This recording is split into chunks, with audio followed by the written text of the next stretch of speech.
Welcome to the place where people of faith find real answers.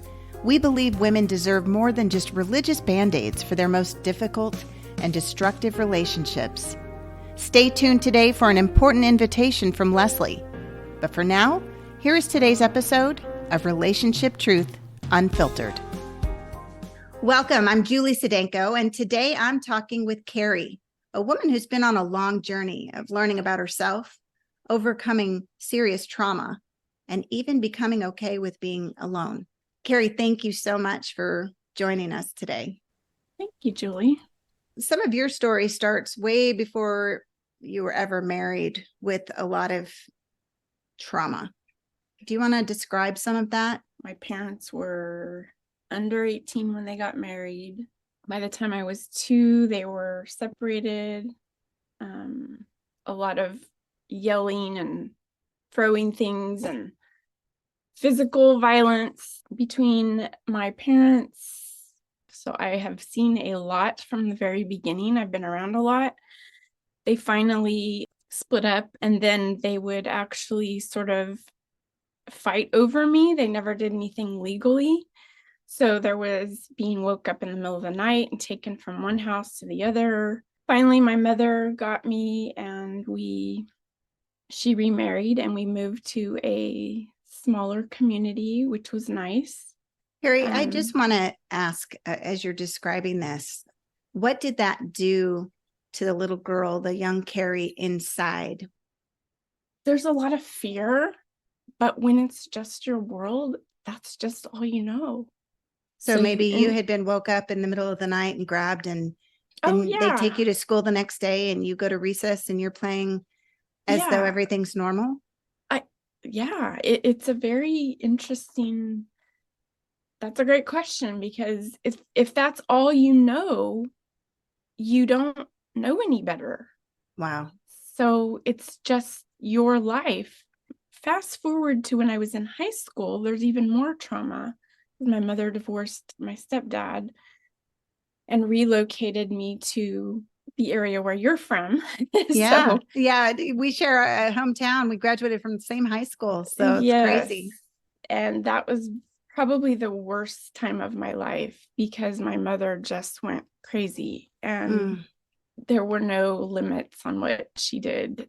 She became a drug dealer, which opened, just a huge, it's just a lot of trauma, because I was around so much. I've walked in on, adults snorting coke. I've been around just too much. It's just too much. And my mom would make me go with her, like, to buy her drugs in the big town that we're from, or, so that was kind of a mountain community. And she just drugged me around to everything.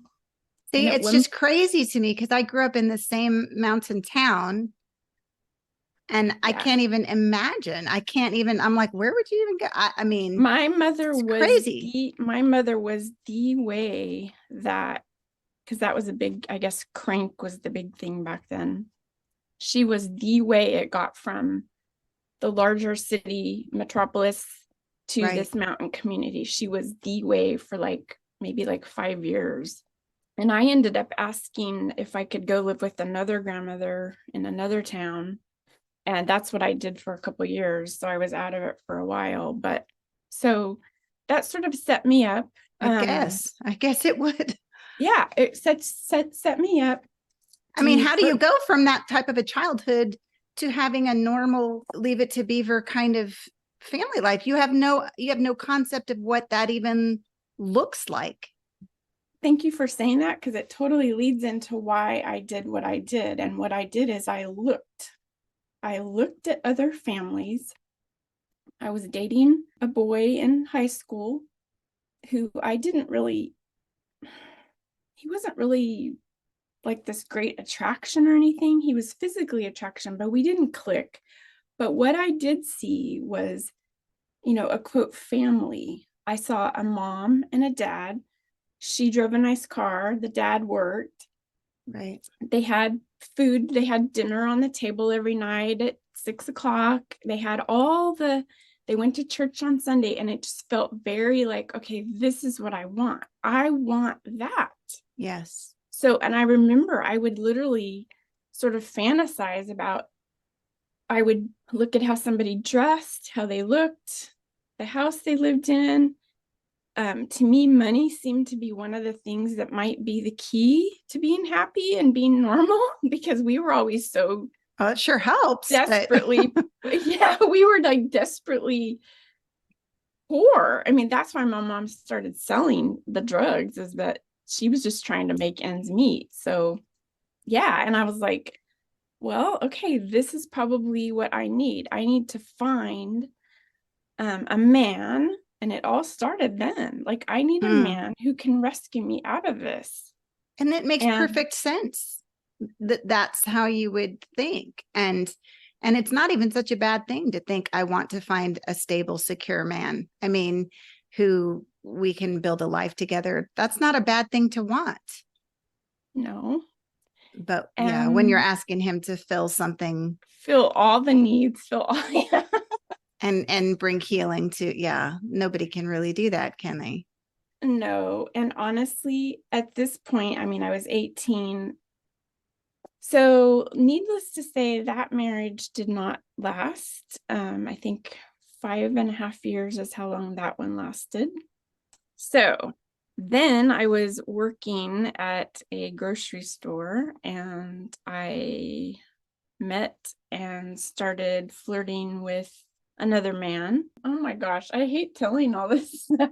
He was also very gorgeous and had a totally different personality, was very magnetic, flirty, fun, had a ton of self-confidence, fun to be around. I worked with him and we became, friends, but I started, thinking, well, maybe this could turn into something else. I was married and he was married. And I always like to pride myself on the fact that, I never really did anything while I was married, but I did leave my husband and he left his wife, and we moved in together, and it was sort of this whirlwind romance, and it was a lot of fun.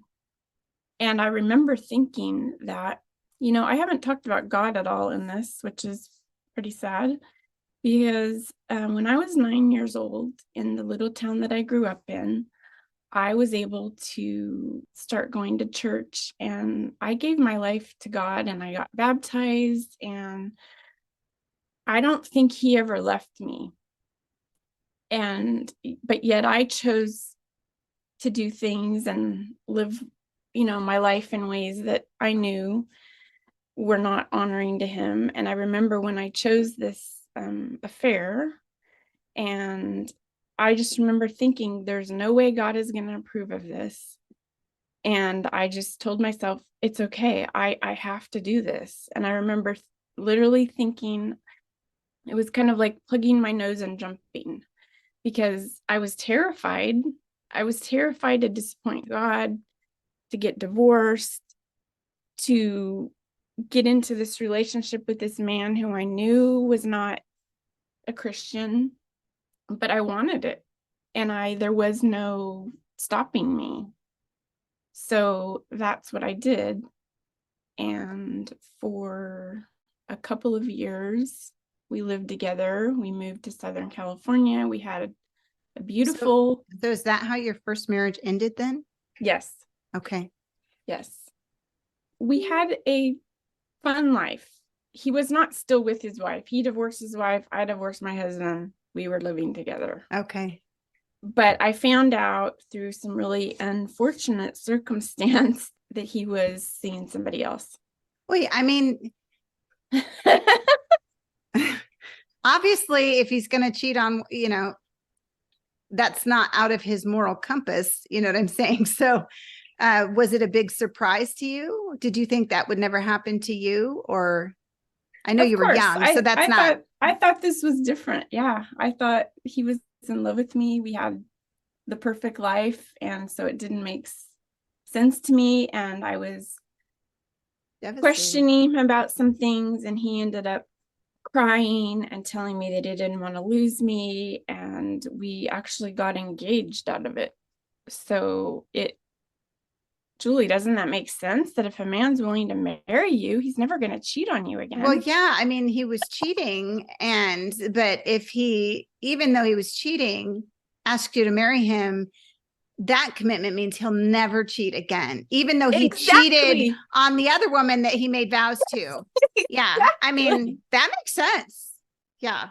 To a 20, Yes. what was I, 24 by then? Hey, there are older women that have believed that stuff. So no It judgment just, here. I literally in my mind was like, well, he obviously is willing to make a commitment to me because And he's but going to marry. inside though, don't we all want to be that special one?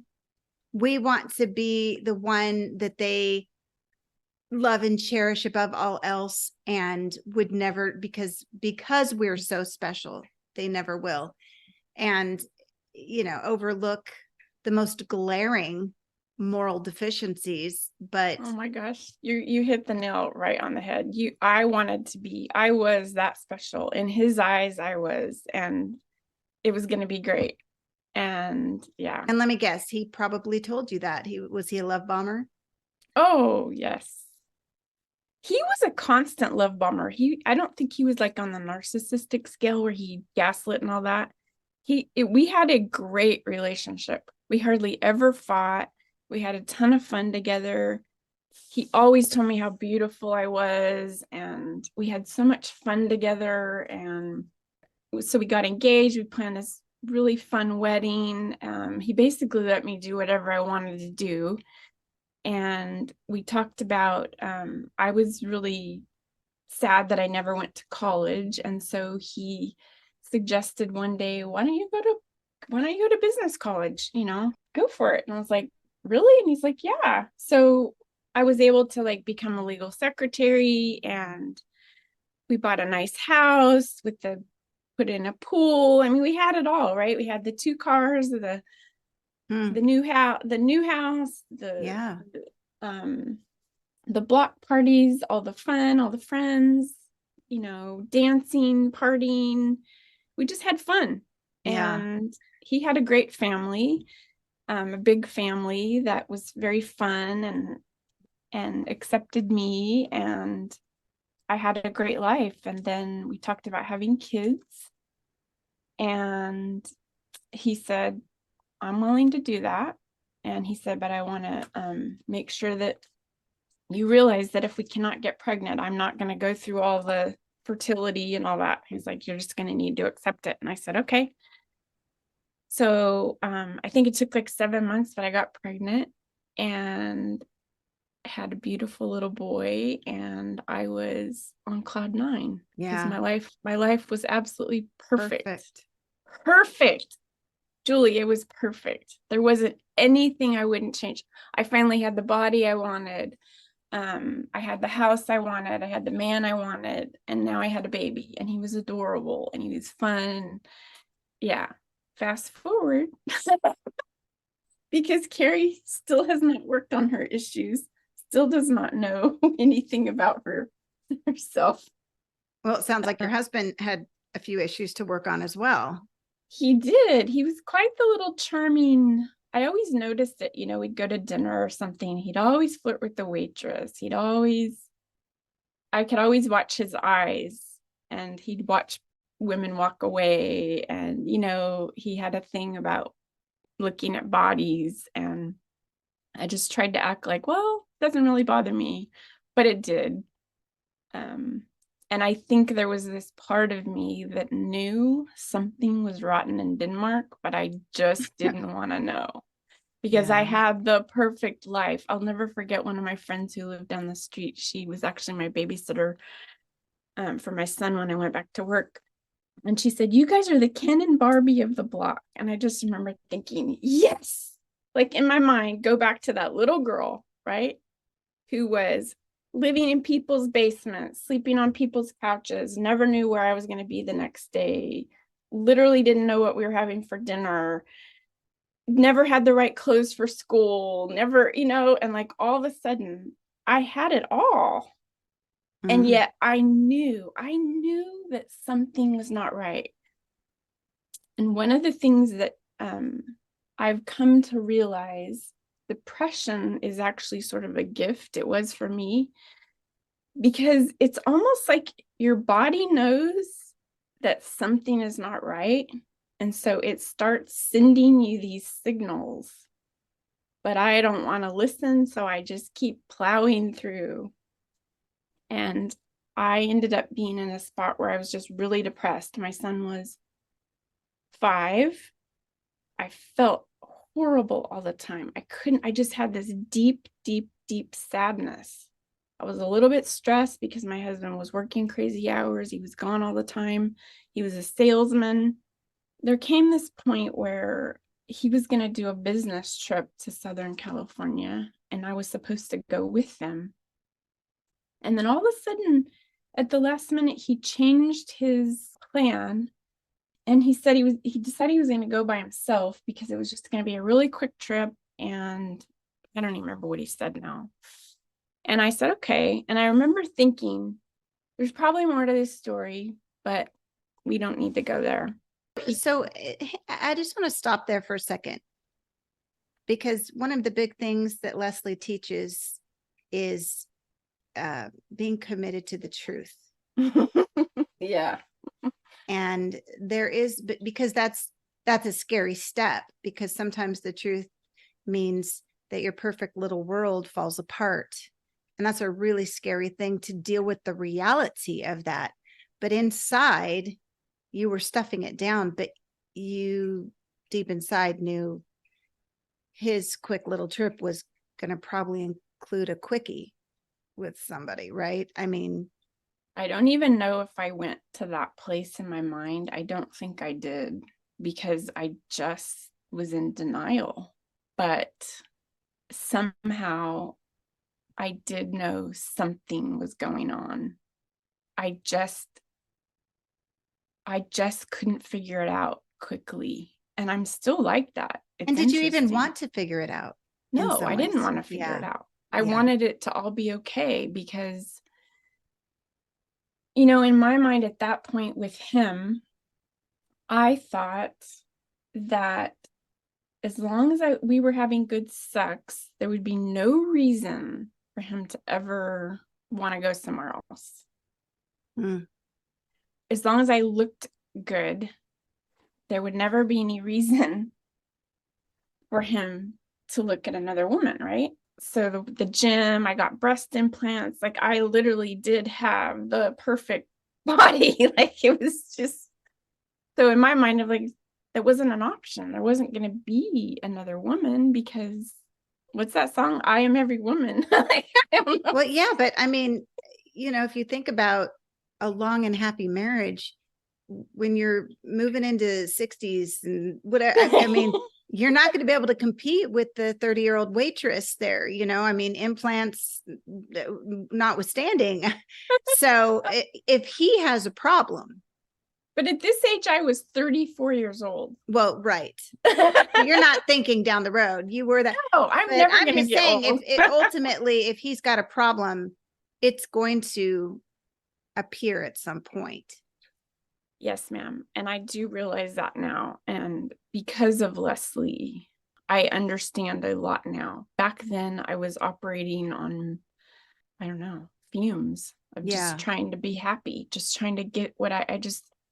So at some point, you realized he was having an affair and that marriage ended? He did. He came home from that meeting, and long story short, after lots of coercing, he finally admitted to me that he was in love with somebody else and he wanted a divorce. So my second marriage is now done. That's a neat and clean sentence. It is. But there's so much in it.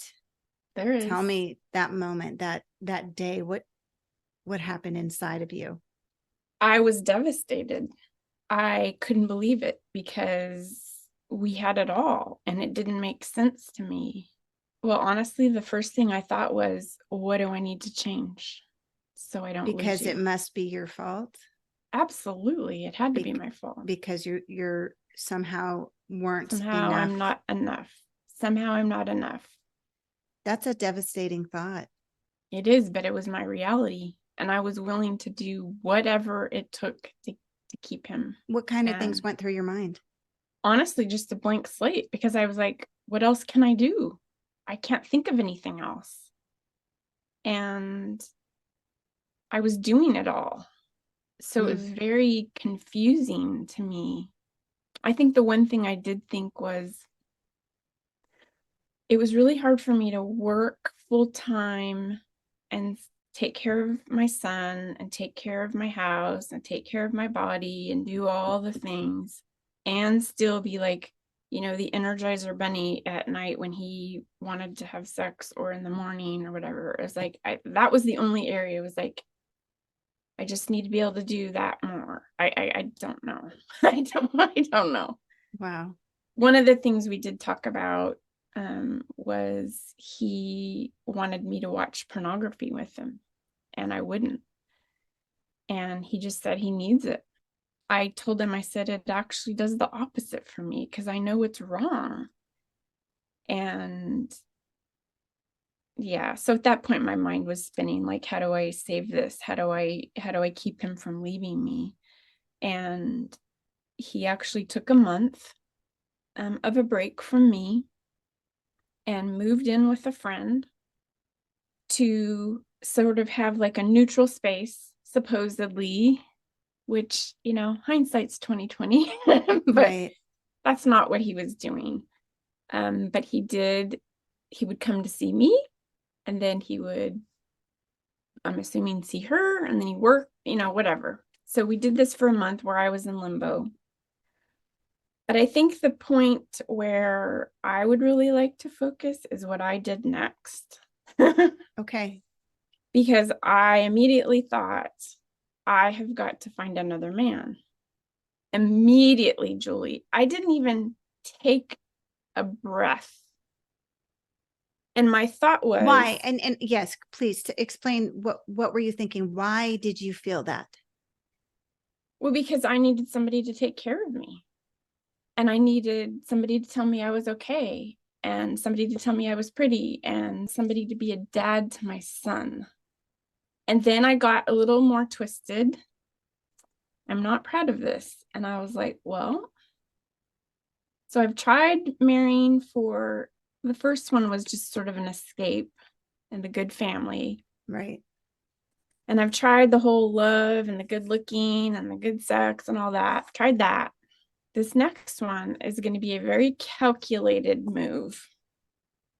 I wanted somebody who maybe idolized me and would be a good provider and wouldn't be somebody that was going to be a player, and somebody that my son would like and have fun with, and also he would have a good family and would let me stay home and be a mom, because I've really felt like the working thing was the thing that was pushing me over the edge.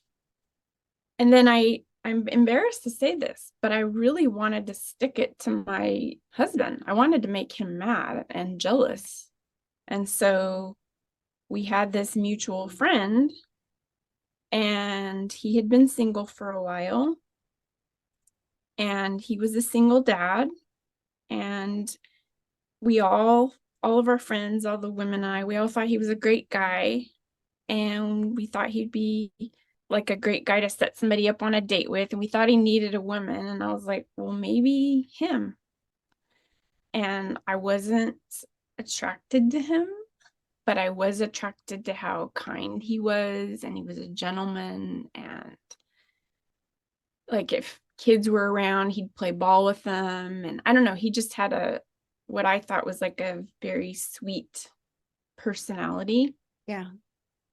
And I was very attracted to that. And the fact that he was one of my husband's friends was like, You kind of checked off all those boxes. And I don't think it's bad to have some boxes that you want to check.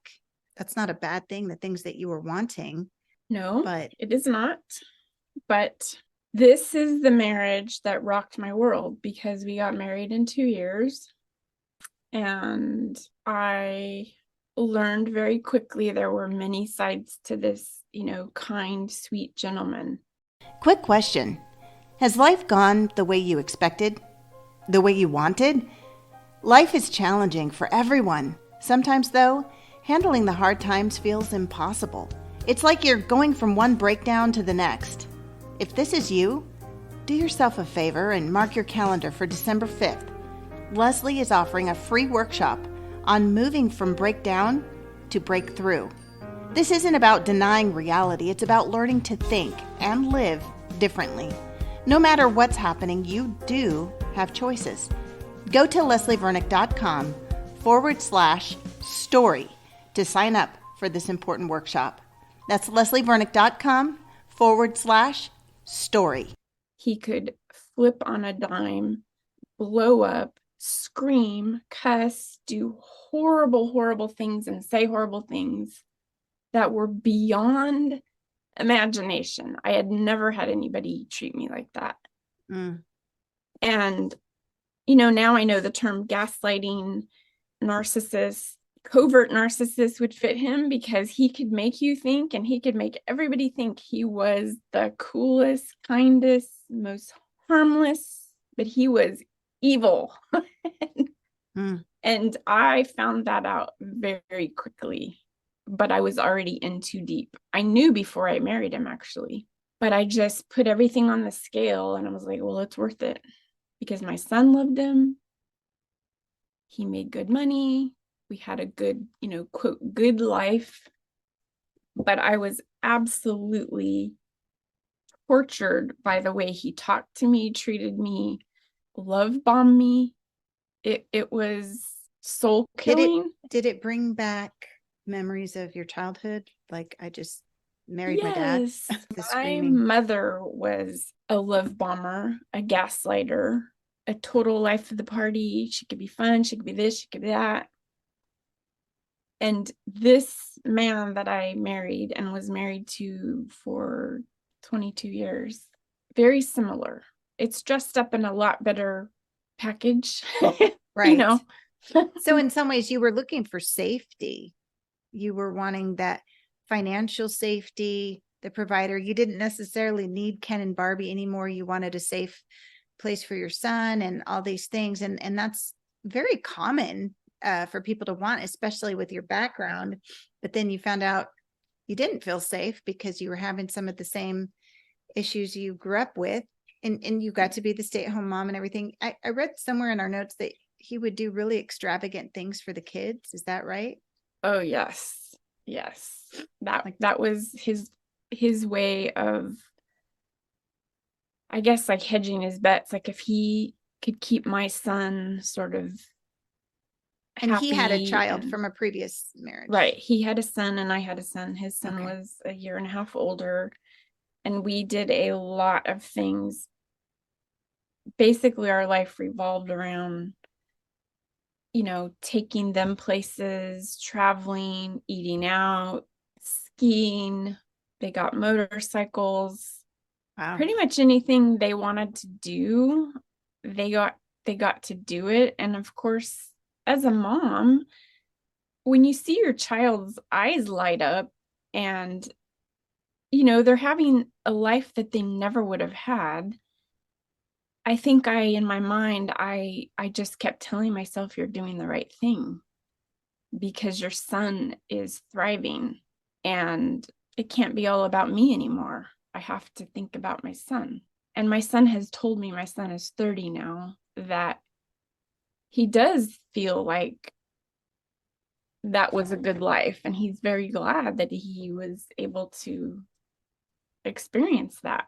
But while he was getting the Disneyland dad experience, you felt like a child in your marriage. I mean, Totally. you're a strong, smart person and a good mom and all this. And how did he treat you like a child? Some of the ways he treated me like a child were, well, first of all, I had no authority as far as like money. Anything that got spent. I mean, I always had to ask for permission if I did something. I shouldn't say always. There was like it was okay if it was like something like clothes or something like that. But if I were going to buy a piece of furniture or make a decision or, I didn't have rights as a wife because I didn't work. So I basically handed over all those rights anyway. I think one of the biggest areas that it was an issue was my husband traveled a lot, and I was raising two boys who at times were hard, and there were things that would happen and disciplines that would need to be sort of enforced, and basically just like, you're not going to play video games for a week or something like that. And when he would come home from a trip, we would basically all get interviewed separately, and he would make the final decision. And generally, I was told that I was being too hard on them. And it wasn't just his son, it was both of them. I was being too hard on them, and let's just sort of rethink this. And he would basically, I was treated like one of the kids, because he'd say, I think you made too big of a deal about that. And he'd just sort of wipe away anything I had put in force when he was gone. And there were times when it made me really angry, I won't lie. And I probably did not handle myself well and acted like a child. Yeah, And well, I mean, if you don't know how to handle it well, you're righteously angry. I mean, yeah, anybody would be angry at that. And then you don't know how to deal with the feelings that are kicking up inside of you. It makes right. sense. But it's like I gave him the ammunition he needed to Exactly. say, you're a child. Exactly. And So he points at you because you're kicking off and you're flipping out and everything. And then it's like, well, see, you're the crazy one. And so when you can't control yourself, it's very easy for them to not look at themselves and see any issue at all. So that's one of the big issues when we don't learn how to manage our own emotions. huge Yeah, issue. been And there. it literally, like, you're not doing yourself any favors No, by no. not getting, but it is a lot of work to figure out Well, you how. recognized and you self-diagnosed yourself as bipolar. Is that right? Yeah, I did, because I thought that has to be, it's definitely me. And long story short, my mother had gone through some crazy psychotic thing, and she got diagnosed as bipolar. So in my mind, I'm like, well, maybe that's what my problem is, because Mm-hmm. supposedly it's genetic and da da da da da. And oh, that's just a So whole you actually crazy went and story. got put on medication for bipolar. I did. For 7 years, I used Wow. Seroquel and lithium in a very low dose.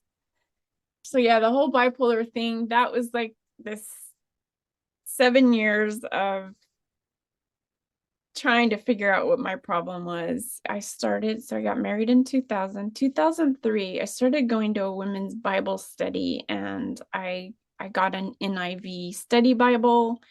I realized early in my marriage, I am going to go under. I'm going to end up divorced again. And I did not want to do that. Mm-mm. And I was like, God, you are my only hope now. You are my only hope now.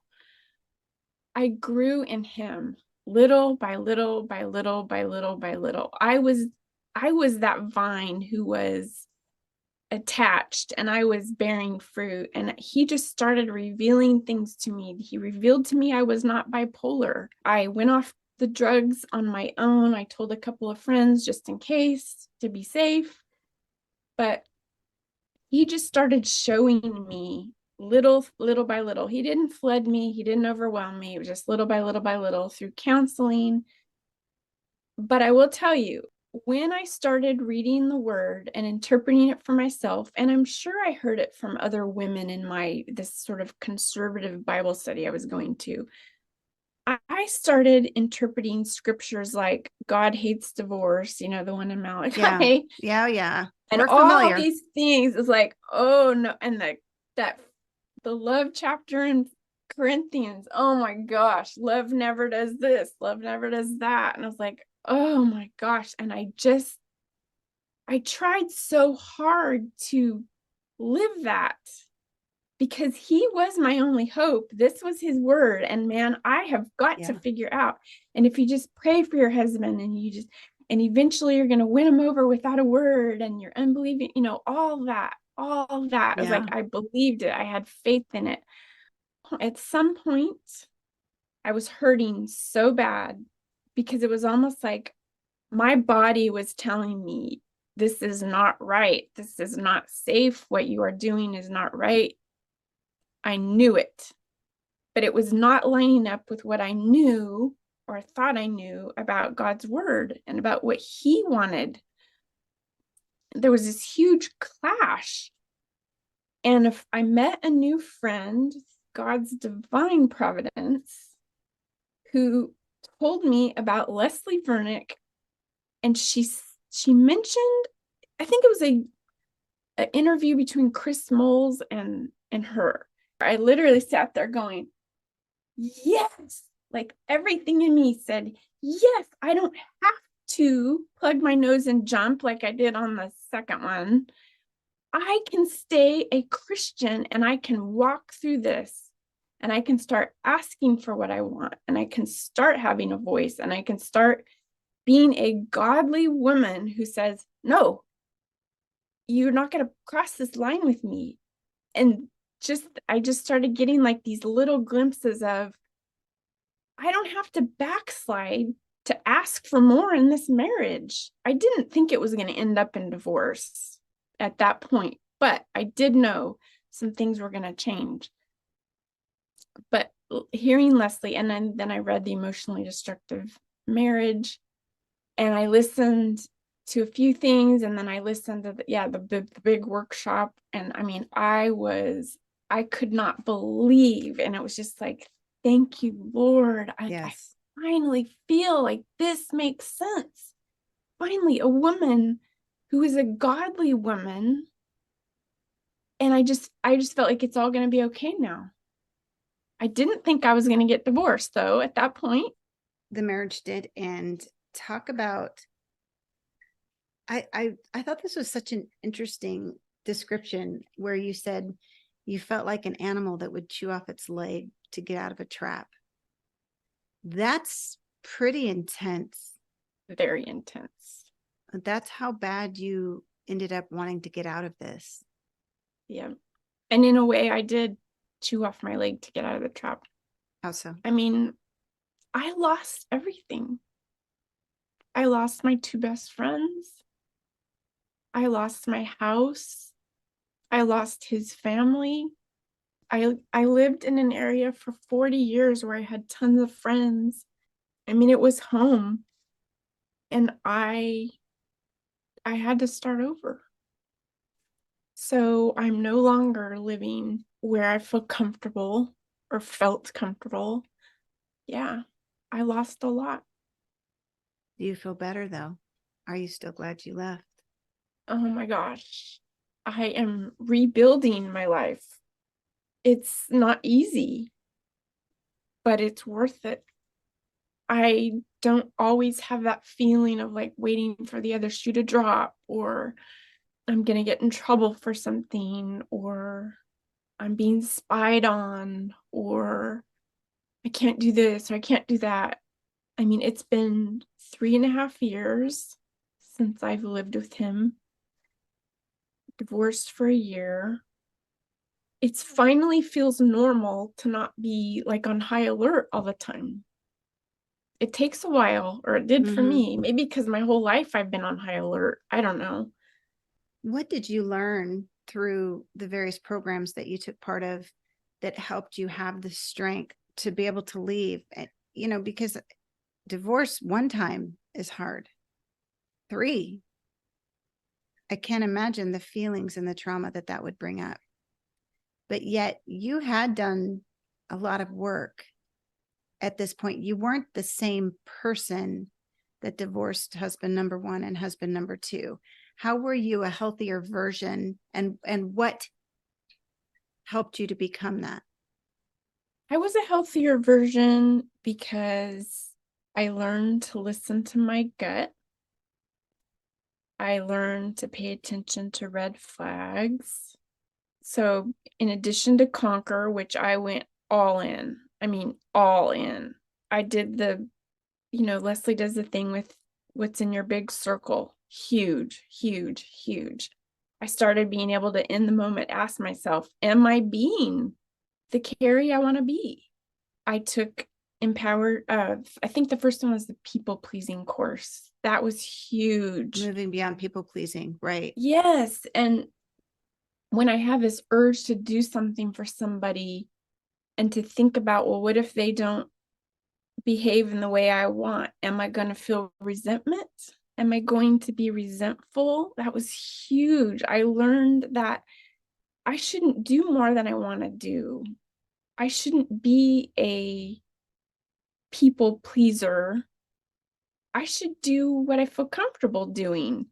That was huge for me because you're always sort of, well, I was always sort of in this, you've heard of the fight, flight, freeze, or fawn. I was a Yes. fawner. I was a, let me make myself smaller than you. And it wasn't just in my marriage. I did it in friendships. I did it all across the board. If I make myself smaller than you and I'm not a threat and I'm really kind and I'm really gentle and I'm really this and I'm really that, then you'll like me. Right. And just kind of stop doing the self-betrayal, because I was doing that so that I would have people that loved me and wanted to be my friends. And I don't know, I didn't want to be alone. Yes. And I didn't even realize that was my problem, because if one of the things about me was, in my old life, I probably at one point would have 25 to 30 friendship text message, have lunch, have coffee things going on at one time.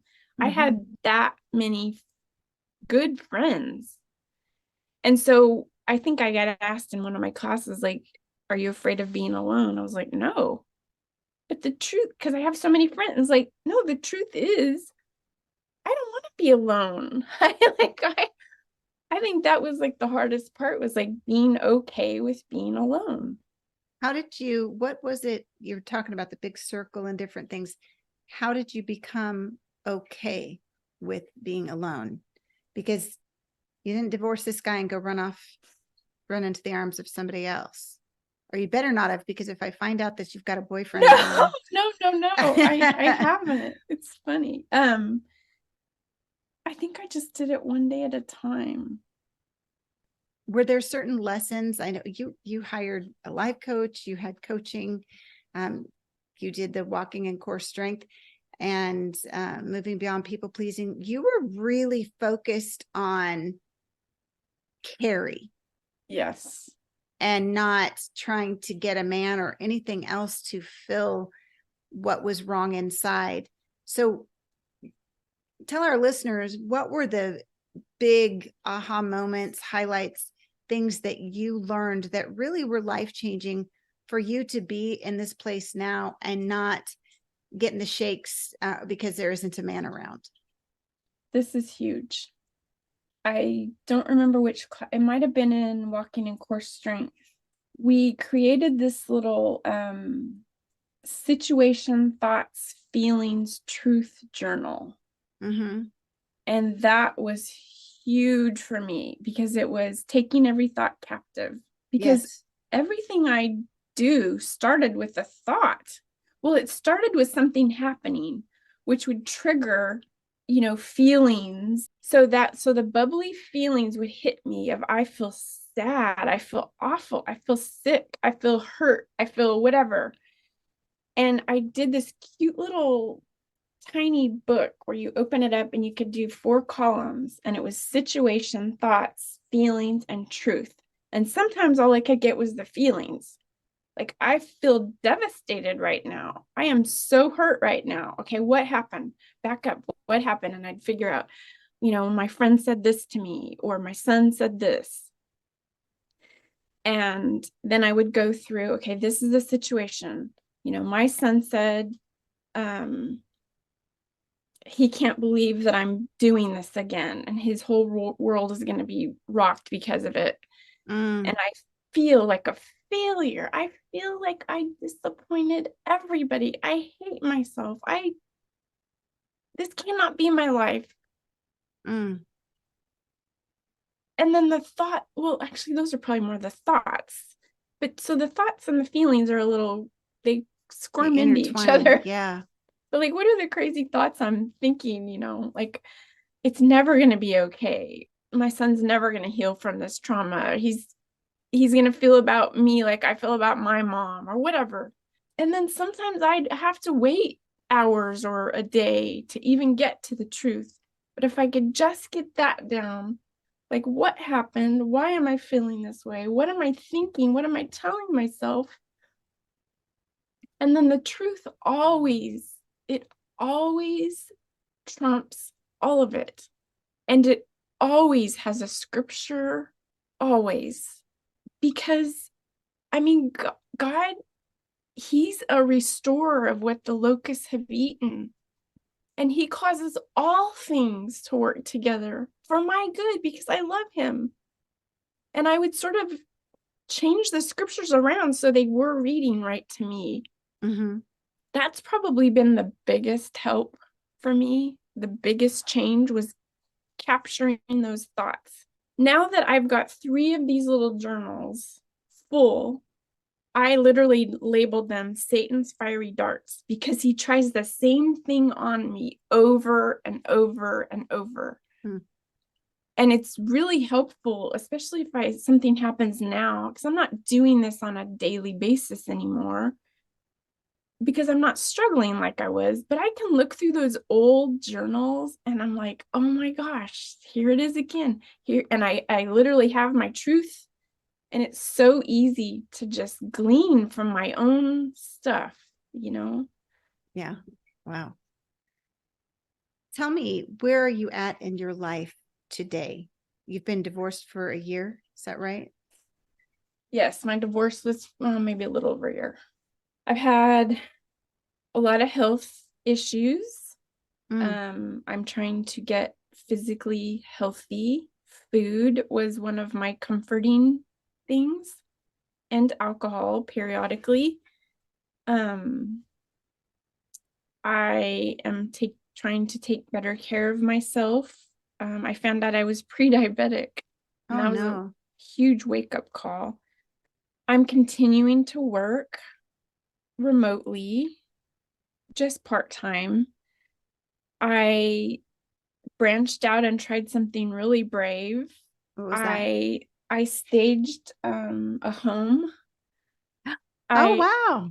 Yeah, I actually was able to sell a home where I was from, and at the end of fixing the house up to get it to sell, I thought, I really want to decorate this house so bad. I want to decorate it so bad. It's such a cool house.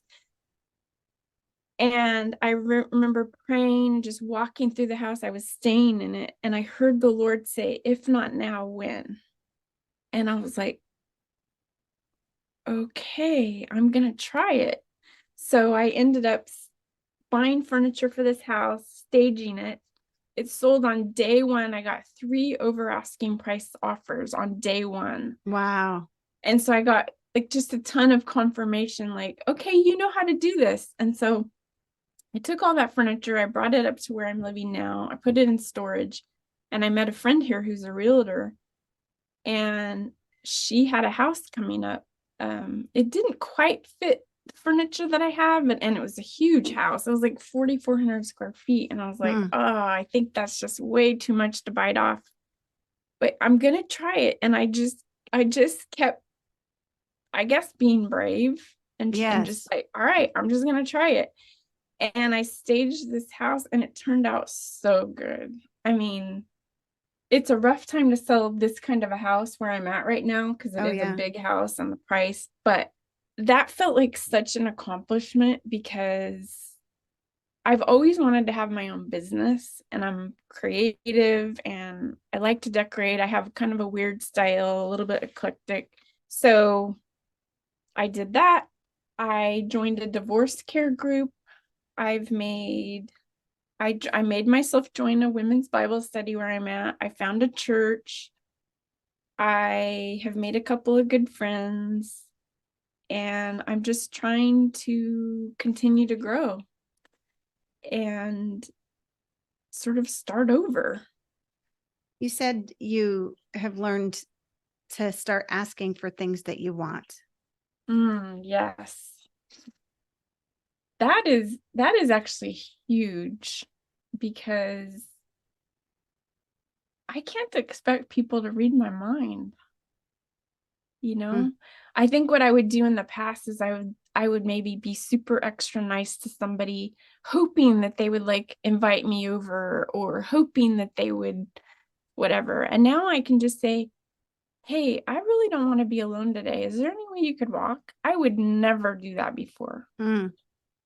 It feels a little vulnerable. It feels a little weird to me, because I'm just not used to just asking for what I want. Even with my son, he's living out of the country now, and just letting him know, like, I'd really like to FaceTime in the next couple of days. Can you do that? I would never do that before, because it just feels, somebody might say no, so being able to sit in that feeling of like, I'm going to ask for what I want, and they might say they don't have it to give.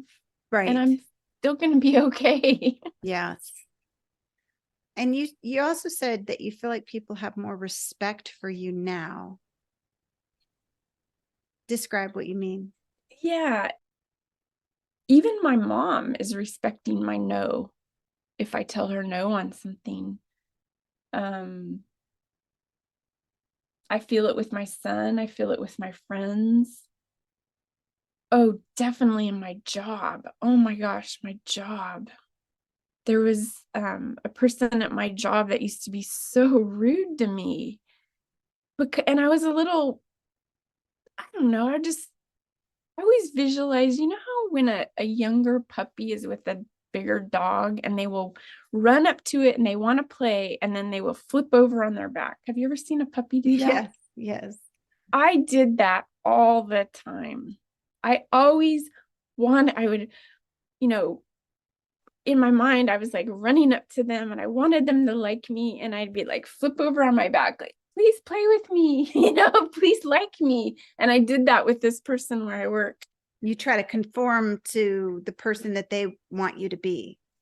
Yeah, or just kind of like I was saying earlier about fawning, where you just like, I make myself so small and so non-threatening, so that way you'll take a chance on me, but I actually got told by she's actually my office manager, when I went back to work this time for her.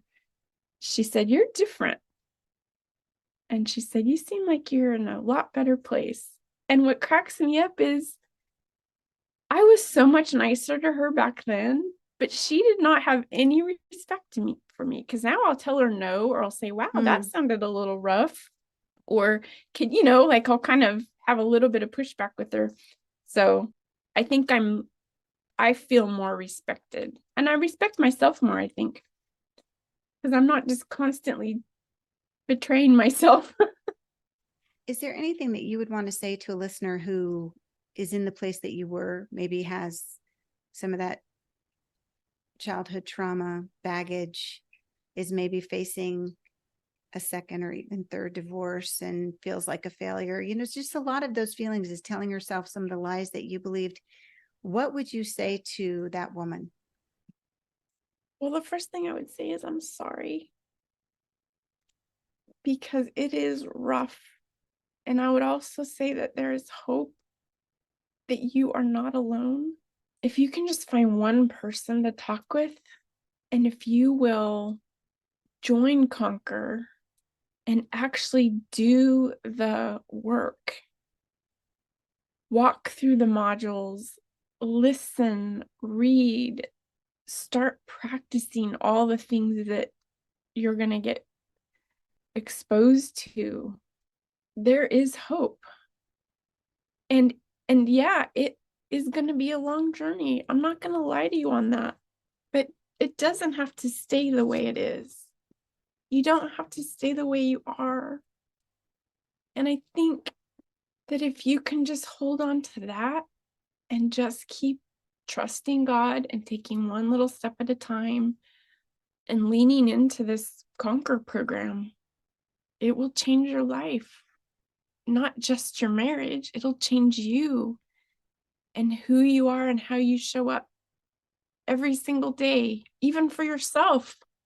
And if Conquer isn't open which I know we just closed the doors, but we've got Walking in Core Strength coming up. There's Moving Beyond People Pleasing. There's Empowered to Change. There's always something going on where you can go and become a part of a group of women who are wanting to befriend one another, work together to get well, and all of those things.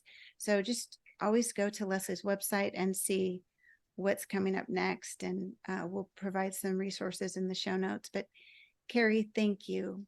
Thank you for being so vulnerable and sharing such a painful testimony, and one that isn't over yet. It's not over yet. Right. That's one of the reasons why I struggled doing this, because I'm like, it should be all wrapped up in a tidy little box with a cute little bow on it, but it's not. That's called a coffin. Okay. That's nobody. I mean, you could have said that back when you had that little perfect life, right? Yeah. But the bow comes unraveled.